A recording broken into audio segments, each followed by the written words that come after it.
Okay, welcome. You're here, I imagine, because you're trying to wrap your head around everything swirling out of the Pentagon lately. It's a lot. It really is, and the sources you sent over, they paint a complex and frankly, quite concerning picture. Yeah, definitely eyebrow raising. So today we're diving into these recent reports about Secretary of Defense Pete Hegseth, specifically how he's been handling some very sensitive military info. We've got material from The Bulwark, looking at pieces in the New York Times and Politico, plus analysis from CNN covering the same ground. And our mission here really is to sift through it all, pull out the crucial bits, understand what it all means, and just make sense of the noise for you without getting lost in the weeds. Because, honestly, some of this is pretty astonishing stuff. Definitely surprising. So, where should we start? Maybe with the first incident, the one that sort of kicked this off. Good idea. The first, signal gate, as it's been called. Just a quick recap. That involved a signal chat discussing the Yemen attack plans. Right, and the journalist Jeffrey Goldberg somehow ended up in the chat. That whole thing is already being looked into. We know the Defense Department's acting IG is on it. Okay, so that happened. But then it turns out that wasn't the only signal chat raising concerns. There's news of a second one. Yes, and this is where it gets, well, even more unusual, I'd say. The people in the second chat. It's quite the list. It's not who you'd expect for discussing military operations. Not at all. According to the report, Secretary Hegseth started this chat, and it included his wife, Jennifer. She's a former Fox News producer. His brother, Phil. His personal lawyer, Tim Parlator. And other friends and confidants. Exactly. People without any obvious security clearance or, a clear need to know for this kind of information. And crucially, this wasn't on some secure government-issued system. This was apparently happening on Hegseth's personal phone. Using Signal, a publicly available app, and the information shared.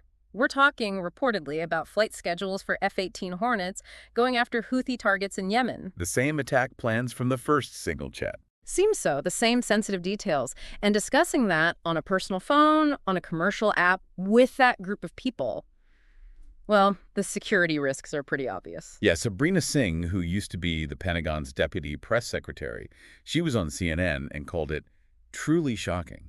She sounded genuinely worried about putting pilots at risk. You can understand why. Cedric Leighton, the retired Air Force colonel who's a CNN analyst, he really broke down why this is so bad. What was his take? He explained this type of info flight schedules, attack plans is inherently classified. He called it essential elements of information. Basically, the core details an enemy could use to counter the attack or shoot down planes. So the when and how? Precisely. He brought up the old saying, loose lips sink ships. It's classified for a reason because if intercepted by, say, Russia or China, it could be disastrous. Okay, so that second signal chat really escalates the concerns. But the story doesn't stop there. There's this Politico op-ed that adds another pretty explosive layer. Yes, the piece by John Olot. This is significant because of who Olot is. He wasn't just some commentator. Right. He worked closely with Trump for a long time, and he was also a close confidant and staffer for Hegseth himself. His last role was Pentagon press secretary. And importantly, he wasn't one of the people Hegseth just fired. He left on his own terms before that. So what's Olot arguing in this piece? He's clearly not happy. Not happy is an understatement.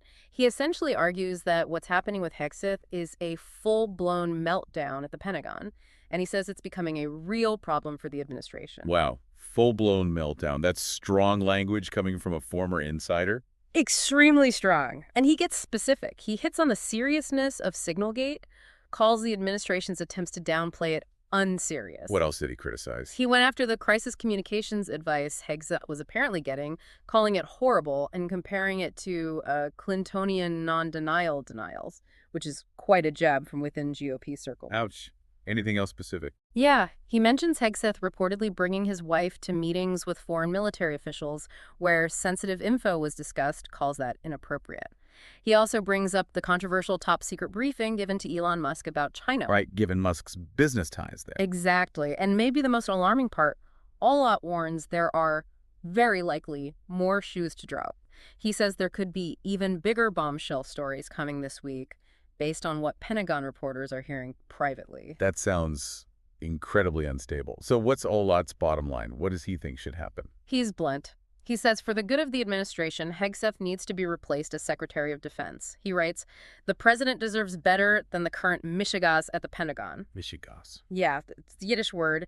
Basically means craziness, foolishness, a total mess. It's a very strong condemnation. And he thinks others feel the same way. He claims many in Hegseth's own inner circle would actually applaud quietly if Trump removed him.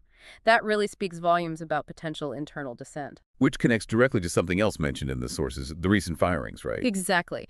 Hegseth just fired his chief of staff, a deputy chief of staff, a senior advisor. Maybe one other person, too. The suspicion was they were leaking to the press. So the question hangs in the air. Are these leaks about the signal chats, about these other issues, actually coming from inside Hegseth's own team? Tim Miller at the Bulwark certainly floated that idea. It makes you wonder. And seeing Olat, a loyalist who left voluntarily, go public like this, it really underscores how deep the concern might run, even among allies. It's not just political opponents raising flags here. So potential security breaches combined with possible internal warfare. And all this is happening while, the world isn't exactly calm. That's a crucial piece of context the CNN reporting stressed. This isn't happening in a vacuum. There are major national security issues at play, things related to the Panama Canal, the U.S. military buildup in the Middle East, potential conflict involving Iran, tensions in Asia. It's a fraught time. Absolutely. And Sabrina Singh's point was that this kind of chaos at the top makes America less safe. It sends a bad message to adversaries. It's also worth remembering the administration first said the initial signal chat didn't have classified info. They did. And national security folks, according to CNN, were immediately skeptical of that claim. It suggests a disconnect, perhaps, between the political messaging and the security reality. And Tim Miller, back on the Bulwark, he also raised the sort of fundamental question about Hegseth's appointment in the first place. Yeah, he pointed to Hegseth's background, his qualifications, or lack thereof, perhaps, and some personal history aspects, suggesting maybe this appointment was questionable from the start. He even named senators like Cornyn and Tillis who voted to confirm him. Kind of asking, how did we get here? Sort of. So pulling it all together, what we're seeing from these sources is, well, it's a picture of real turmoil. Questionable judgment calls, potential security lapses, and maybe most surprisingly, the suggestion that a lot of the pressure is coming from within the secretary's own circle. Right. So for you, the listener, trying to make sense of this, the key takeaway seems to be the significant instability at the very top of the Pentagon. And the implications, they touch on national security, the administration's stability, and just basic processes for handling secrets. It suggests things might get even rockier. And maybe the final thought to leave people with, something that really stood out from the Bulwark discussion. How remarkable is it that we might be seeing a Secretary of Defense potentially being pushed out not by the opposition party, but by his own allies, people from his own side, his own inner circle, seemingly working against him just months into the job? Yeah. What does that tell us about the internal state of play and the potential fragility right now? Something to definitely keep an eye on.